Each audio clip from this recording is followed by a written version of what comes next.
Hello. Happy New Year. How is everyone doing? Hopefully amazing. Hopefully you're warm wherever you are, whenever you're watching this. Yes, we are well, we thought we were getting bad weather here in South Carolina tomorrow, but it looks like maybe we're not, which is good. I don't know. Maybe some snow. Who knows? I guess we'll see. So, where's everybody coming in from? Michelle, you're from California, right? Bay Area. We know this. Michelle's a regular. And she was on Jamie Miller's webinar yesterday, I think. Awesome. I think. All right, let's see. Cool. We got the chat up. If you have any questions, just log them as we go. Happy New Year. Welcome to 2022. Hopefully everybody's staying healthy. And how are those goals going? Hopefully good. So we are Christy and Noah Harris. We are in Columbia, South Carolina, and we lead the South Carolina Super Group. The third Thursday of the month, we have a topic we talk about and touch on each month. So this month we're talking about private money. Private money. Show me right? the money. It's right? The base of literally everything that you do, every deal you do. So you have to know this. I feel like there's a lot of people out there that teach it, but it's always the question I get with everyone. Hey, I've got a deal, but now what? Like, I mean, do I use a hard money lender? How do I raise private money? Who do I talk to? So we want to go through some steps tonight to make it simple and really explain the process so you feel confident that you can talk to people that you know, talk to people that you don't know to raise that money. Right. Because without the money, how do you get the deal done, right? You can use creative financing, but eventually at some point you're going to have money. So yeah, I mean, it just makes life easy. Everything, wholesaling, rehabbing, whatever, rental properties, level the playing field with private money to cash buyers, right? Because it's funny, I was talking to a real estate agent, like, everyone's a cash buyer, everyone's a cash buyer. Well, maybe they are, maybe they aren't, maybe they're just saying that they are. But being a private money lender allows you to be a cash buyer in the sense where you're not going through a traditional bank to finance your flips, right? Well, everyone's saying they're a cash buyer because guess what? That gets the deal pushed through because nobody in a competitive market wants to deal with any type of financing. So that doesn't mean they can come up with the money. That's just something they hear that they're supposed to do. Hey, tell them you're a cash buyer and you'll get the deal. And literally about an hour before this call, my agent's really good at following up on deals we made offers on to see like what falls out of contract. And it was a foreclosure deal, best and highest they were asking for, right? So typical. And 2 weeks later, it's back on the market. Another deal we looked at 2 weeks later, it's back on the market. So the same thing. So it's really important that like, if it does get accepted, you have the money. Don't put an offer in if you don't have that lined up. Like that's a really bad idea. And don't think you have to bank on hard money because, you know, everyone thinks I've got to use hard money, but my credit may not be where it needs to be. How much, you know, I still have to bring 20 to 30% to the table plus. So private money to me really is the easiest. I don't know. People think it's the hardest because, you know, it's the thought, I don't know anyone with money, but I think maybe the people just need a system to follow, Christy. What do you think? Right? I agree. So we got some cool stuff we're going to share with you guys. And Christy is amazing at this. This is like her sweet spot, her bread and butter of just like helping people. And we'll talk about what that looks like. So I've got some slides. I'm going to share this with you guys and make a couple of announcements as well. So let's see here. I'm going to share this slide here. So let us know you can see that. Yeah, if you can see that, Michelle, be the volunteer. Let us know. Yep, I got it, Noah. We're good. You know, when I share this, I can't see the chat box, which is really, let's pull that up there. Okay, cool. Getting this Zoom down, there's really a science to it because you have to align the chat box so you can actually see your PowerPoint and you can see everything going on. All right, super cool. All right, so number one, if you haven't registered for the Badass Women Summit, do it. It's an awesome event. This is the second time. Mm-hmm. Second time she's done it. So make sure that's an REI USA thing, like must do. So I'm sure if you haven't already, do it, register, attend. It's going to be awesome, right? Speakers on all levels, all different topics. Absolutely. What are you talking about during that? Mobile homes. Okay, so cool. I'm going to talk about mobile homes. But yeah, from A to Z, probably marketing, financing, everything. Cool.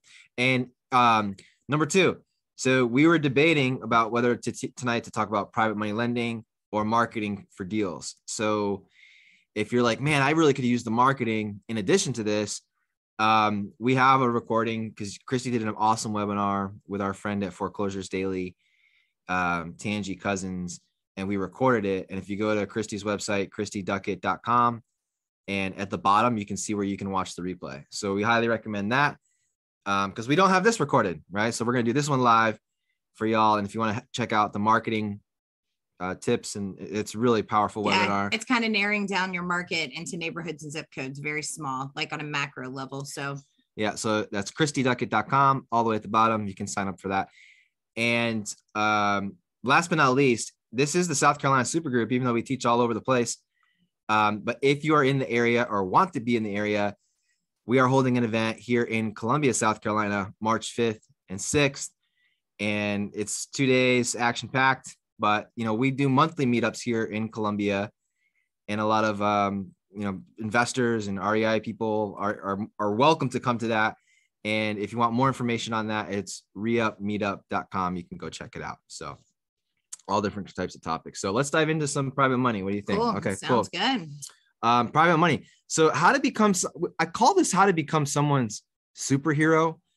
And you'll start to see why as we progress through this. And a big part of that, I'm someone else's superhero, has to do with our mindset when it comes to raising capital for real estate deals. So as you can see, or as you'll learn, these types of opportunities are not to be looked at as from a real estate investor standpoint as, oh my gosh, I need funding. I need, oh my gosh, I'm so desperate, right? That's not the mindset that we have when it comes to raising money.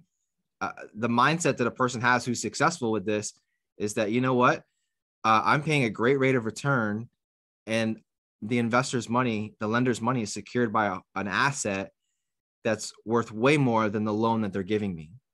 Where else in the world is someone going to get an opportunity like that? So we'll talk about that mindset and how to continually. And I think that's where people go wrong, because they approach it as, I need the money. I have to have the money. So I need to sell this person on what they need to do for me. But it's really not that. And if you're doing that, you're never going to get the money, because it's really a win-win. How can I help someone make money on their money? And the reality is, I always tell everyone, if you're not going into this thinking you're helping someone, or you know you can give them a better rate of return, it's going to be really hard to get their money, because the reality is you're helping them. So just keep that in mind. I should probably put an apostrophe in that someone's. Is that right? I don't know. I was really great at English in college, and then I got into real estate. Michelle, if you know the answer to that, type it in the chat box. I got into real estate, and I realized I didn't need to. Do we need an apostrophe? I'm not sure. Okay. So a semicolon. So let's talk money. All right. So this is a house. Christy and I went today to walk through this property. We have this house under contract. We're closing in February 15th. So let's talk money. So in your mind, just forget private money for right now, right? In your mind, just think of all the different ways that a person could fund a real estate deal. And then maybe even all the different ways a person could fund the renovation side, right? So Christy, what are some ideas outside of, having cash or what are some different ways? So like a 401k. 401k. A home equity line of credit. Someone could get a home equity line of credit to buy a piece of real estate. Yep. A CD. Yeah. So they have money in a CD and they're not happy because it's making less than inflation is right now. Money in the bank, just sitting in a savings cash account. In the bank, earning 0.5%. Mm-hmm. Okay, cool. So these are some of the common things. So again, the question is, how could someone else purchase real estate? Maybe you're like, well, I've got this resource and this resource. If you don't have a lot of resources, just think, okay, well, what could someone else use to purchase real estate? So these are some common ways that people could get access to capital to buy real estate, right? So, and think about this, because what's interesting is one I really like that we have on here, but it's not like in full explanation. So we talk about a 401k. So a lot of times when you talk to someone about their 401k, number one, you're not the expert, right? We're not the expert. That's not what we do. We don't take people's money and put into a self-directed IRA. We work with professionals that actually do that. And if you know somebody that maybe has some money that wants to do that, reach out to us, right? We can refer you to people. But the 401k, a lot of people think they can't touch it because they're currently with a job.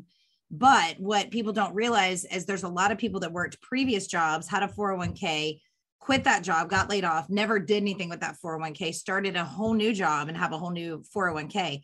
So that old 401k from an old job, which I would say is probably like 70% of people, I'm just pulling that number out of the air, but I promise you there's a big portion of people, they just leave it. They can actually do something with that. Especially right now with people walking away from their long time jobs and things like that. So yeah. So don't let them have that limited mind. I can't do anything with that because that's what I've been told. That's not true. Like you just need to coach them on, let's get you with the right person. Right. So right now, lots of different ways that a person could buy real estate. What I'm going to share with you at the end of this presentation or this session here is that there's a lot of people who who love the idea of investing in real estate, and they're like, hey, I have these things. But then when they figure out, wow, I got to do my due diligence. Like I got to learn how to do this. I got to hire crews and all the things that we're doing regularly and we're educating ourselves on constantly through REI USA. They may not be doing that. A lot of them aren't. So now they're going to start to think to themselves, you know what? Like flipping a house sounds like a lot of work. Like, is there a better way for me to be able to take advantage of the power of real estate and put my money to work without me having to do all the work? So we're going to circle back to this slide here. And I literally got a call from a local investor today. I know her, and her sister is an agent. So this is kind of funny. And her sister has been flipping houses very low scale, her and her husband. And she called me, she actually voice texted me and she said, hey, listen, my sister's kind of limited because they're using all their own money and they don't really understand how to move to the next level. And it's becoming too much for them to even rehab because they can't take on all these projects. And to me, I'm like, they're the perfect potential person to be a lender. They probably don't even want to rehab anymore. They're tired of doing it. They don't know how to move further. So why not just lend the money, right? So that could be like a really easy target. Right. So we're going to circle back around to this. And right now we're going to talk about private lender. We can use a private lender. So again, this is your real estate superpower. Like I truly believe that we've developed this superpower over the last 10 years of being able to pick up a phone and contact someone. But the superpower, you guys, isn't being able to get the money. The superpower comes in being able to help people.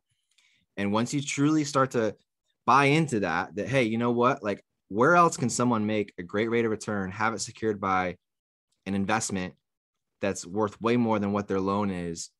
It doesn't exist. So just know that when this is done right, we're absolutely helping people and we're becoming people's superheroes, essentially, because we're helping them retire faster. We're building retirement for them through private lending, so on and so forth. So this is your superpower. So get ready, right? Get ready. It's win-win. So let's cover a couple of things. So we mentioned this earlier. It creates a level playing field with cash buyers. Christy, how long does it take to fund a deal? Well, as fast as our attorney can close. Literally, when we start looking for deals, I don't even think initially like how much money do we have, because we've done such a great job of building several people. So literally, if we have a deal in the pipeline, it's a matter of a phone call for us, like within a day's time period, as fast as we can get it closed. As fast as the attorneys can do it. I mean, we've got people, the person that's funding the house that we just shared with you is like, how soon can I get started in this, right? It's like, I'm telling the attorney, hurry up. We got people ready to rock and roll. Now, we've used private money on all different types of transactions too, right? Mm-hmm. So like a hard money lender might have very strict criteria in what they're lending on, where we have private money notes right now with rental properties. We've done mobile homes, which a lot of people won't fund mobile homes because they're not comfortable with them and they don't understand them. A lot of our private money lenders will. Long-term holds, quick wholesale deals. Maybe we needed to do a double close and we needed to close and use that private money to get it done and funded. Right. Now, has anyone ever asked you for an application, a private individual, when doing private No, lending? It's crazy. So like, this is what's so crazy to me in my mind, because we've done such a great job of showing, hey, we have the education. This is a good deal. Here's, kind of where you're at. Here's the return, that no one's even asked where our credit is. No one's ever asked for an application or background about us. And it's like, oh, okay, this is so easy. So that doesn't mean that that's right. Okay. Right. But that's how, once you get so good at explaining this and showing the deals and you have credibility and things like that, it makes it easy where someone's like, you know what, like I never even thought of having an application. But listen, if you're starting out, now here's what's interesting. If you're starting out and you're like, hey, maybe some of these things would help me. Like, yeah, okay, if your credit's a 500, you probably don't want to show them that. But if you have a good credit score or you've got great resources or different things that can show like your character as a person, even like, I mean, I don't think it's such a bad idea, like in whatever business you're in prior to real estate, showing like testimonials of like how credible and who you are, right? Because some people have worked for companies for 40 years. That says a lot. Yeah. So I think, put together what makes sense for your lenders. Yeah. And if I was a lender, because I know what's going to happen, some of you on this watching this are going to say, oh my gosh, like I got down here to learn how to borrow, but I have money that I could put to work. Like I'm interested in lending. And if I was lending, I would probably have some sort of application as a due diligence, but it's not required. And a lot of people don't ask for it, right? And a lot of times it's the deal, like really understanding it's a good deal and showing that person why, because a lot of the fears for people lending are, how is my money secured? Yeah. What happens if the market drops? Like I get that over, every day from everyone in real estate. What's going to happen to the market? I don't know, guys. Like we might not even be here tomorrow. Like, I don't know what to tell you. The market's doing great. If we know something's going to happen, we're going to see it happening. But we're always buying below market value, right? So we have these things in place. We have comparables. We're buying in an area we know can sell because there's comparables. So there's like security blankets to give that lender to show like, hey, you not only know what you're talking about, but literally here's the proof. It's not me saying it. Yeah, that's good. And maybe at the end of this, if you guys have any questions, you could throw it at us. If you were the lender, what would you want to know? And right. What are your concerns? We'll tell you how we would answer it, right? No extra fees.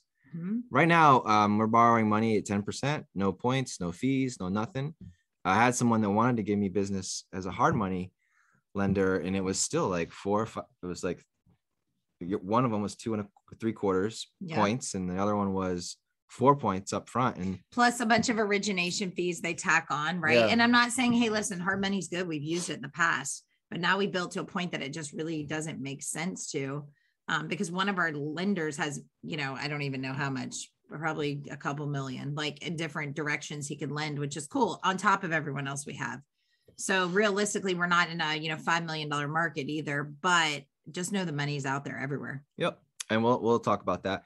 And it's relationship driven, guys. And if you like helping people, then this is a great way to do it, right? We're going to give you some real life examples of people that we've helped. So why lenders love private money lending? Well, it's real simple. Number one, it's about control and being able to pick which investments they're lending on and being able to pick which type of investors they're lending to as well. And if anything should happen with the deal, I'm going to show you how an investor can have that, or a lender can have that secured so that they can get the house if something should happen, which is really important. And people really like that. So it's not just about the great rates of return, but also the control that a person could have being first position and having the proper paperwork in place. And what's cool is like one of our longtime lenders we have, like we had looked at maybe refinancing one of our multi-units, and she was first position private money lender on it.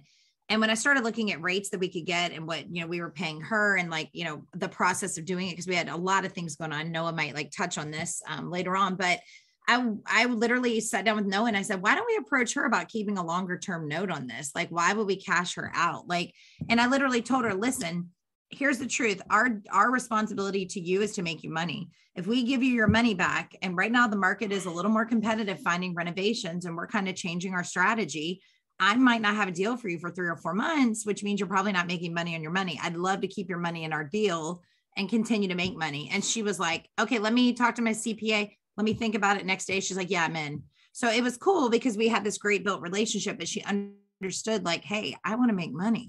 Yeah. And we did some cool stuff for her too, where we rolled her taxes into a different year, or her interest rather into a different year to help her on her taxes. And these are all cool things that you can do for one another that you couldn't necessarily do if it was with a big bank or right, a more institutional type of lender.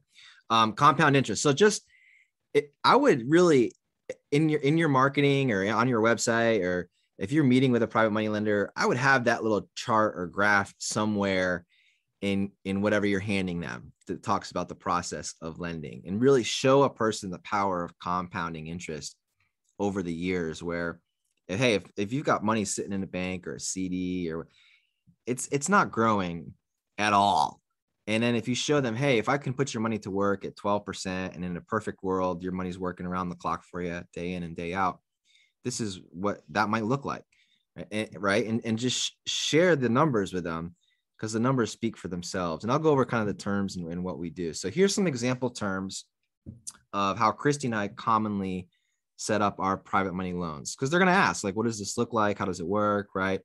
And this is also type of information that when it's time to, you have someone who's fired up and ready to go, you're going to say, okay, now you got to have someone draw the documents up. And so this is the type of stuff that person's going to want to know too. Right.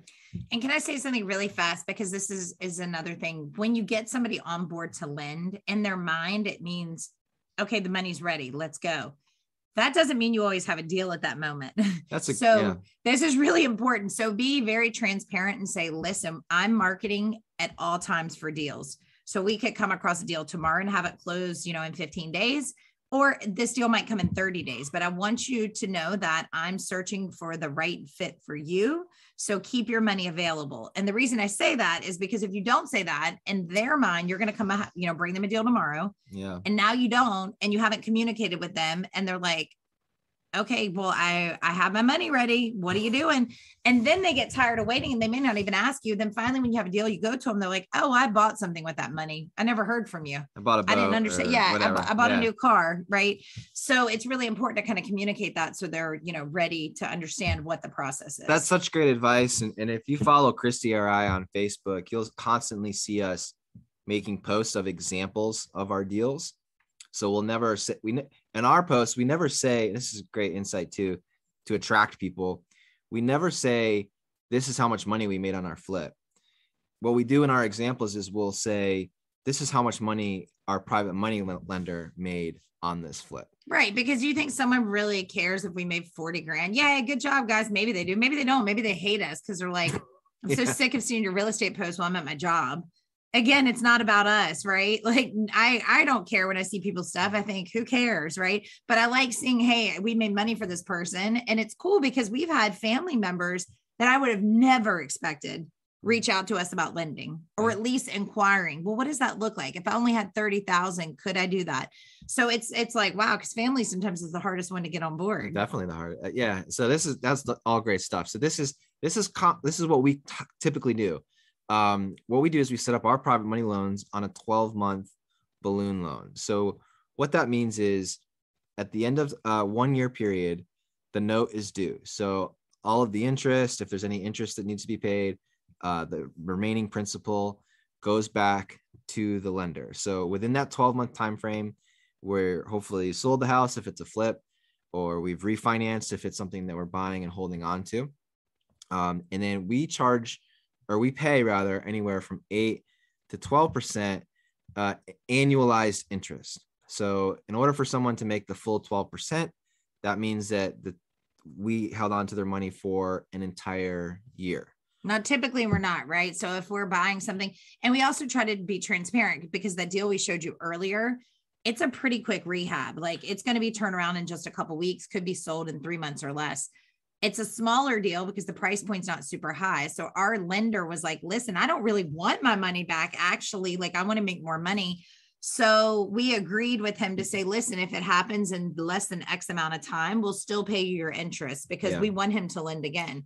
And it's not hurting us from making money, but know that 12 months is not a typical holdout time. Usually we've got the money back in 6 months or less. Yeah. 6 months. But don't be tempted to say, don't think in your mind that, hey, if I have it for 6 months, that's what the lender wants, because in our minds, especially if we're new, and we forget this sometimes, we're like, hey, if I can get their money back to them as quick as possible, that's a good thing.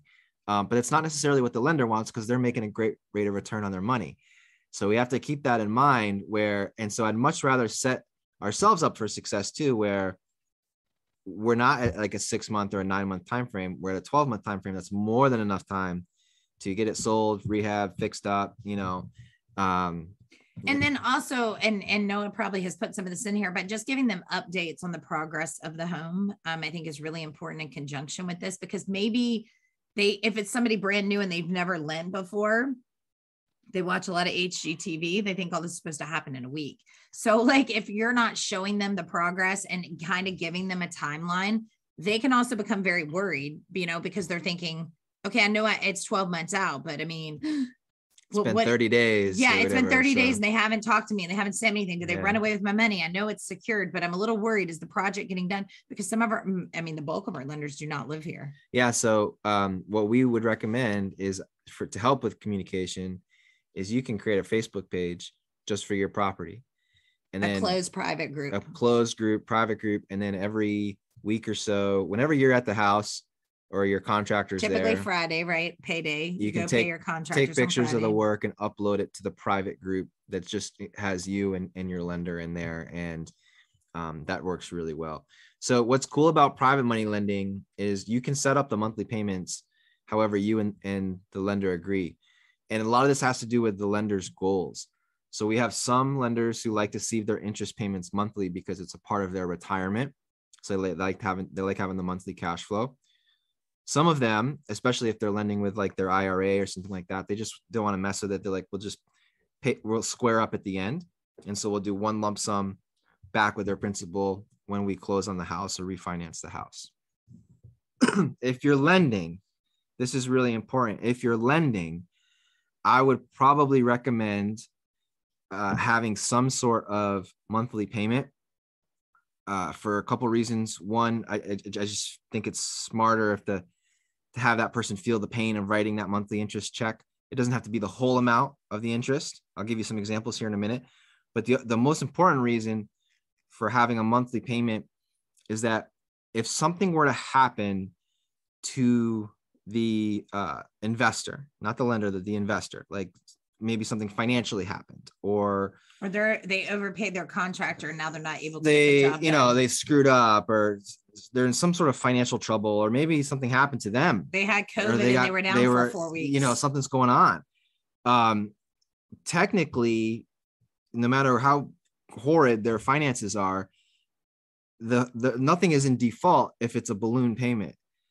But if someone were to miss a monthly payment, then the lender could begin to start the foreclosure process to get the property back, to help get the property back and save themselves a lot of time. But remember, if you're borrowing and you're the renovator, sometimes you don't want to make those monthly payments, especially if you're in a very high price market. Yeah. So it's catch-22. If I was lending, I'd want something. So we have one lender who it's a 12% note annualized interest, just like the example, but we pay him the equivalent of like what would be 3% on a monthly basis.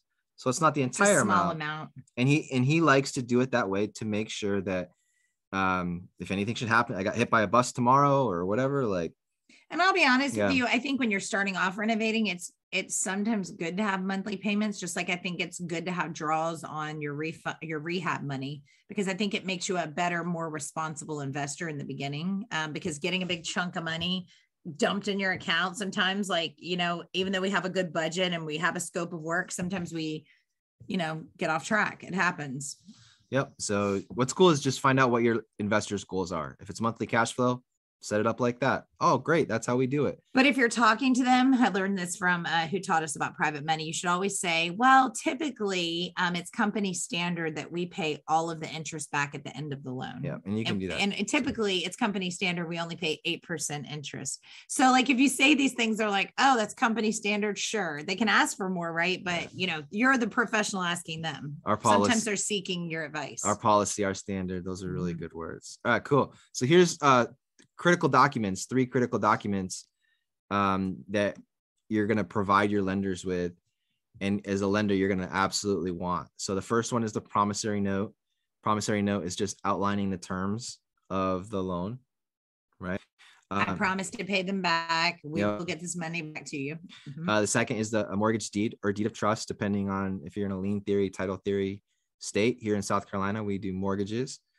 And you're going to list them on the insurance as the lost payee should anything happen to the property, right? So guys, this is why this is really important, because I'm going to tell you, I've had 2 scenarios. One, a student did not have the investor on the contract as the lost payee, and they called me, oh my gosh, something happened. I didn't have that. Now what? Because they unfortunately did a great job selling their private money lender, and they didn't intentionally do the wrong things, but that could be a huge problem. And they also never filed the mortgage deed. So when we close in South Carolina, we close with a closing attorney. So we have the closing attorney draft all of the paperwork and then they file everything. So they file that deed at the courthouse. It's done. So I had a student one time that said, my lender actually wired me the money to my bank account. And I'm like, oh my God, they wired you like $300,000. They're like, yeah, well, it's my uncle. I'm like, yeah, but like, he just gave you money. You could have left the country. Nobody would have known. And they're like, oh my gosh. And we already went to closing. We just took the money to closing and I kept all the, rest, and they never filed a deed. So essentially I said, listen, I don't think you're going to hose your uncle. I'm not concerned about that. But if you tomorrow got in the car and had a car accident, there's no evidence that they lent on this property. Now that that property is tied up and you have nothing, like, where does their money go? What happens? So it's really important to. Yeah. So two things. So two sides of great lesson learned there. Number one, if you're the borrower, when someone's ready to lend, they're going to ask you, okay, so what do I do? Do I wire the money to you? Like, how does this work? And at that point in time, just one of the best ways to just gain instant credibility is just to tell them, hey, no, pump the brakes. Everything goes through our attorney or through the title company. Nothing ever gets wired to me. Right. And guys, think about this. If all that big chunks of money are coming to the bank, they're thinking you're laundering money or doing, it's a red flag. Yeah. So, yeah. So you don't want that coming to you. And as a lender, you're absolutely wiring the funds to the attorney or to the title company. There's a whole process for that. Right. So nothing ever comes to you. So now this personal guarantee. Personal guarantee. Yeah. So personal guarantee, literally, I don't tell anyone to like push this, and it's okay. I'm okay with signing them. I don't care. What this means is, personally, if we were not able to pay our lender back, Noah and I are personally on the hook to pay them back. It's not our company that we own. We have to come up with the money. If anyone asks me to sign a personal guarantee, I always do it, because guess what? I'm never going to take someone's money. I don't care what goes wrong with the deal. They're going to get their money back. So whether I'm just signing a promissory note or a personal guarantee, but if it makes them feel good and they'll lend based upon that, I have no issue doing that. We do it. We've done it. Yep. You should feel confident. Yeah. And if you're doing all your numbers right and you're doing what you should, there's no reason to not do that. Yeah. And if you have any questions so far, type them in the chat box. We can't see the question box when the slides are pulled up. So if you have any questions, type them in the chat box. And these magic 4 words right at the bottom, you guys, they're so money. They're so good, right? Just like a bank, just like a bank. So what's cool is lots of times people are new to this concept. They've never really heard of it, but most of the time people have had a mortgage themselves. So you can say, hey, remember when you bought do you own a house? Yep. Remember when you bought your house and you went to closing and you filled out all those documents with the mortgage and all? Do you remember that? 45 pages. Remember that? They'd be like, oh yeah, for sure. Be like, well, it's the same thing with less paperwork. But you're the bank. So it's right. Just like a bank would want. Just like a bank would want, right? It's a level playing field. They are the bank. So it's interesting, because like when you say that, it kind of like makes me chuckle, because private money lending to people, it seems so dangerous, but yet I'll take a mortgage out or 5 mortgages through a bank and I'm okay with that. And it's like, it's the same process. We're following all the same procedures. Actually, We're probably better than a bank. Yeah. All right. So here's something, the next step. So this right here, screenshot this. This is really, really, really important. I'm gonna give you a script at the end here that correlates with this, right? So that this is part 1 of the script. Part 2 is this right here. So this is your buying criteria, right? So this is what keeps us safe. This is what keeps our lenders safe. This is what keeps us making money. And you guys have seen this before. It's just like the maximum allowable offer formula, the Mayo formula, right? It's how you figure this stuff out. But see, Mr. and Mrs. Lender, see, what we do is we buy houses for $110,000. We'll make $40,000 in repairs. So a person's $150,000 loan is secured by a $225,000 asset. Right now, your numbers are probably different than this. This is probably the lower. It's probably like a C neighborhood here in Columbia now. But wherever you're investing, and I recommend, Christy will tell you the same, pick a neighborhood or two where you know the numbers like at the back of your hand. You know, you can look online and say, okay, I know that I can get a house. I know what these houses look like on the inside. I know how much it's going to take to fix them up, and practice saying those numbers over and over and over again. Like, just like you're telling someone your phone number. We buy houses for 110, put 40 into them. A person's $150,000 loan is secured by a $225,000 asset. right? So if I were to give a homework assignment, like for this webinar, this would be like the first thing right here is practice this. You already know it, but really iron it out, because the key to raising money, like people are going to ask this probably within the first 60 seconds of them being interested in what we do. Now, what's cool about this is when you look at this, you're like, whoa, their $150,000 loan, the asset's 225. That's amazing. There's so much equity in there. So it's such a big cushion when you run your formula that it's like, why would I not lend on this? So it makes people feel very confident. Right. And people that have money understand the power of this, of like, okay, my money's safe, my money's secure. It's much different than having a certificate for a mutual fund in the stock market, especially in today's economy. Okay. So now opportunity is everywhere. Okay. So you got this practiced, you know, your documents, you know, your area, your buying criteria, right? Now, who are these people? Well, you know, REI USA is fantastic. There's a good community here of people looking to lend and do, right? Your local meetups or whatever, but just start talking to people. And we've got some good one-liners to strike up the chords and but like, these are everyday, like our private money lenders, like they're all everyday regular people, right? And we've got some funny stories of how we younger met to some older. Like when you see this picture, you're like, it doesn't matter. Wow. And well, some of them lend different amounts, and I'll give you some tips on that. We'll get into that. But like, here's some of ours here. Like, our friend Big Rich there with the lobster bib. He's a retired school teacher from Central New York. Reggie there on the snowmobile. He owns restaurants. He's from Denver. Our friend on the right there, top right, he's a musician. And he loves making fancy music videos, but he needs money to do that. So he's involved in real estate, and real estate funds his dreams, right? The guy down at the bottom left is our friend who owned a software company and pretty much he golfs now and just does nothing except eat pineapple on the beach and look these for days. opportunity to lend it. And wants his money to be put to work. And the two young ladies at the bottom are people that we've met through investment networks and they look really young, and guess what, they are. And what's cool about that is they're using their own money, but then also there's opportunity where they've used their parents' money and put their parents' money to work too. Yeah. And what's cool too is like they started out with like 30,000, and we've been doing deals probably 7 years now with at least the one on the right, Aman and Mona, maybe 5 or 6 years.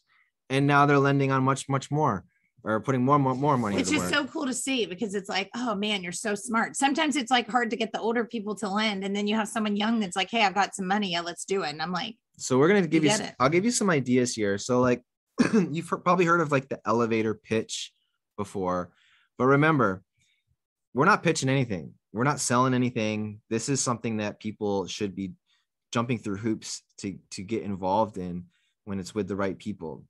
And so really what I don't call it an elevator pitch, I call it elevator insight, because people want to learn more about what it is that we do and how we can help them. Okay. Elevator insight. So the best line to start out with is really just finding out what people do for a living. Right. Mm-hmm. I mean, this is what you're the best at, is just asking people in spin class and at the gym. And it's like, oh, what do you do for a living? What do you do for a living?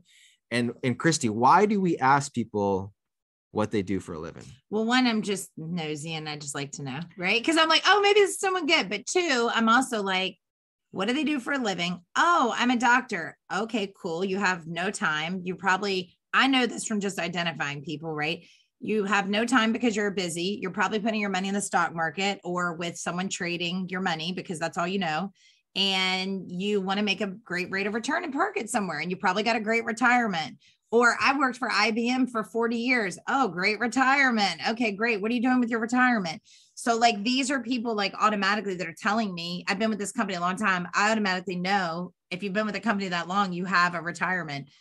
So there we have it, right? So these are people with money that you can go, they're probably a potential lender. So it's kind of identifying. Yeah, and we find it very interesting what other people do for a living. I find it fascinating that someone can make a career doing something other than real estate. I admire that so much, truly. And so I think it's cool to find out what other people do. So here's the line. Okay. It's not in there. It's not written there. So we always ask, hey, so what do you do for a living? And they're going to tell us. And then we shut up. We don't say anything. We're very quiet, or mum's the word, because naturally if we ask someone what they do for a living, what are they going to then turn around and do? They're going to say, what do you do? And I'll tell you this, once you say real estate, oh my gosh, What do you mean you do real estate? Yeah. You're a contractor? No.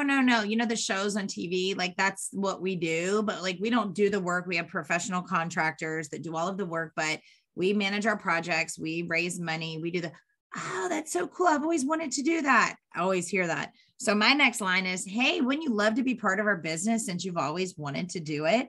They're like, yeah. I'm like, but you don't want to swing a hammer and do all the work, right? No. Well, cool. We have these great opportunities where you could lend on local deals we have. And yeah. And so she's really good at that. Like you got it down like long.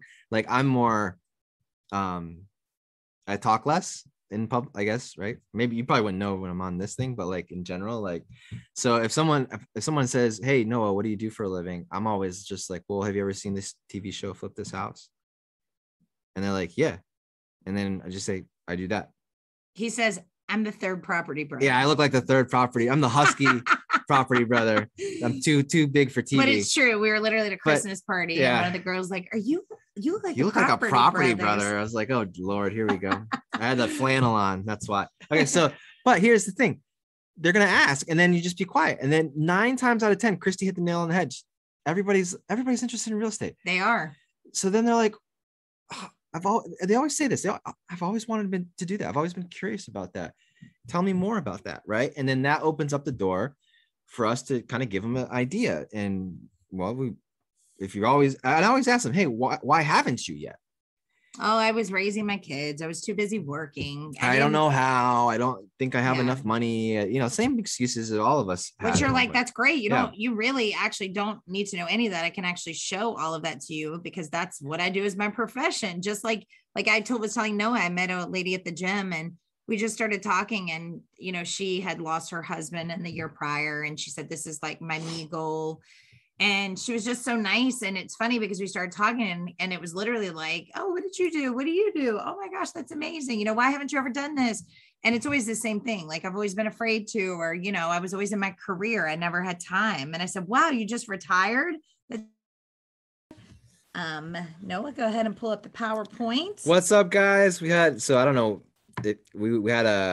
power outage. Yeah, we're getting wind and bad weather now, so the internet kind of clicked out for a minute. We thought it was a ghost coming in. We had a ghost that wanted to lend some private money. It got so excited hearing our elevator pitch that it was just like going, it was like, I'm about to shut this down. It was going literally. It was going bonkers. So okay, let's see.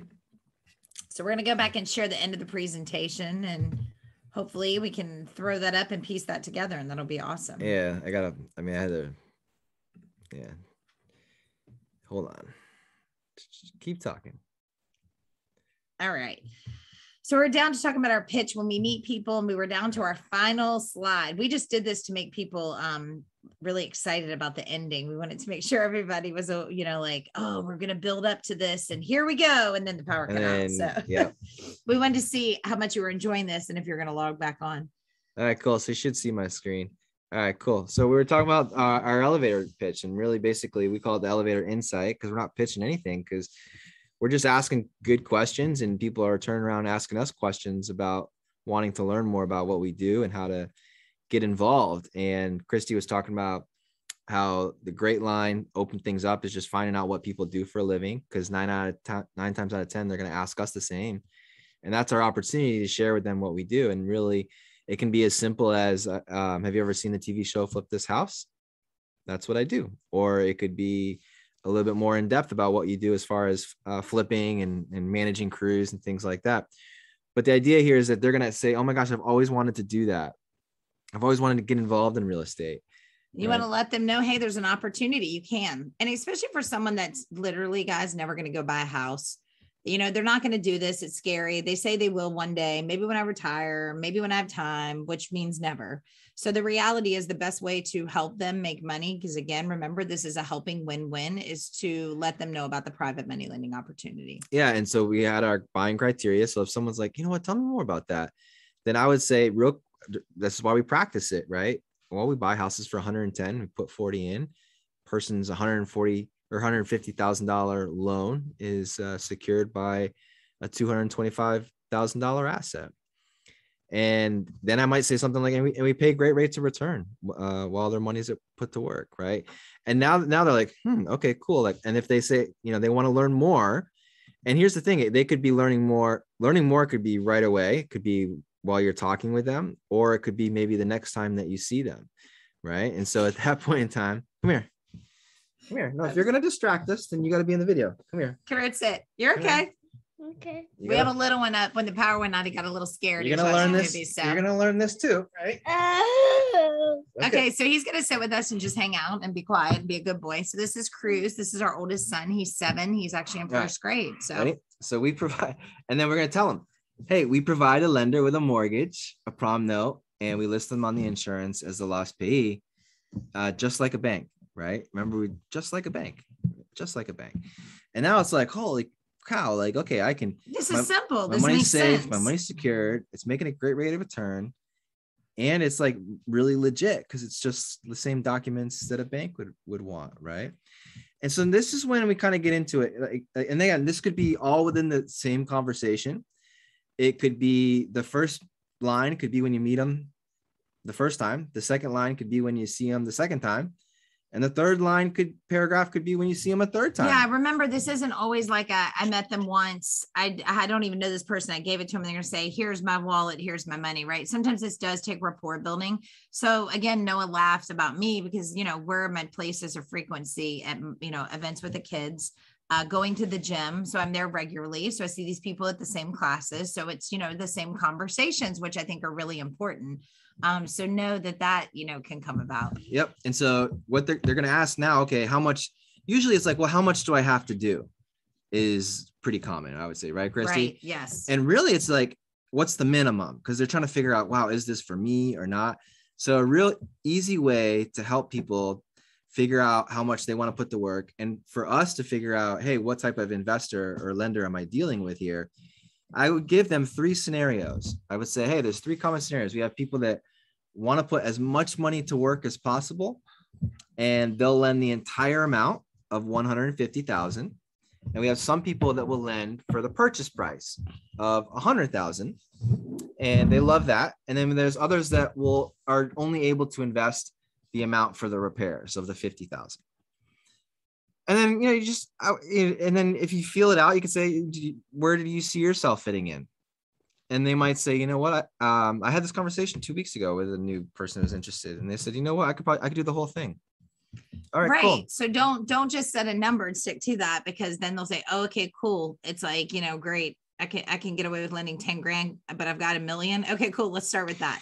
Yeah. And if they have, what's cool is if you want to follow up with it right away, you could say, okay, cool. And then you want to do the 150, like how comfortable are you as far as like how many deals you would want to do at the same time?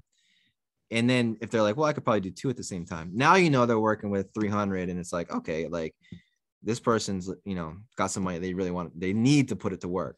And in all honesty, like you want someone that's comfortable with putting an amount of money in. You don't want to feel like you're forcing them to put in something, because if they're already showing concern, and I think it's okay to kind of do a takeaway in the sense like, well, I think I'm going to do this, but I'm unsure. And they keep wishy-washing. Like, I hate that. I told Noah, I hate the wishy-washies on anything. It's like, if you don't want to do it and you're afraid, just say that. I'm okay with that. Yeah. And literally you can be like, well, this just might not be the deal for you. And that's okay. But look, know that we're still doing the deals. So if it's not this one, we're going to move on to the next lender. But like, I want you to think about this for our next deal and we'll bring it to you. So I want to make them feel good about it, but I also don't want to put all my eggs in one basket, rely on someone that all of a sudden we're 2 days before closing and they back out. And now I'm like, oh my gosh, scrambling. So I want someone to commit, right? It's just like marriage. We need someone who's committed. Don't waste your time. You in or you out? The men and the ladies, don't waste your time. Yeah. So same hey, way with money. All right, cool. So, and that's the deal, guys. And all of this is really setting up a one-on-one meeting. Right. There's still going to be lots of questions and things like that. And maybe on the next month's call, we go through like what the meeting looks like. I would like that. But you know what? It's interesting because we talked a little bit tonight about the private money lender on this deal we're closing on. So we're set to close February 15th in this deal. I would love next month to maybe focus on the deal, like what that look like, what the renovations look like, what the scope of work, because I know we get that a lot. Like, how do you work with a contractor what does that process look like? How much do things cost? So maybe if we can do that next month. Yeah, we'll get Cruz to put something together, and he can come in. Cruz just left. He bolted. He was like, "Hey, the internet's back on. I'm going to go watch Yeah. my movie." He's like, "This money sounds boring. You guys work on this." So cool, guys. So if you have any questions, type in the chat box. Again, sorry about the power outage, but we came back on, wrapped up for you. If you have any questions, you can email us. Reach out to us directly. Facebook, and again, we're the South Carolina Super Group. So if you have any questions pertaining to South Carolina, you're looking for properties, contacts, all of that, we're in Columbia, South Carolina. So please reach out to us and catch us the third Thursday of the month. We'll be here, hopefully with the internet on. Yeah, there we go. All right. Take care, guys. All right, guys. Have a good month.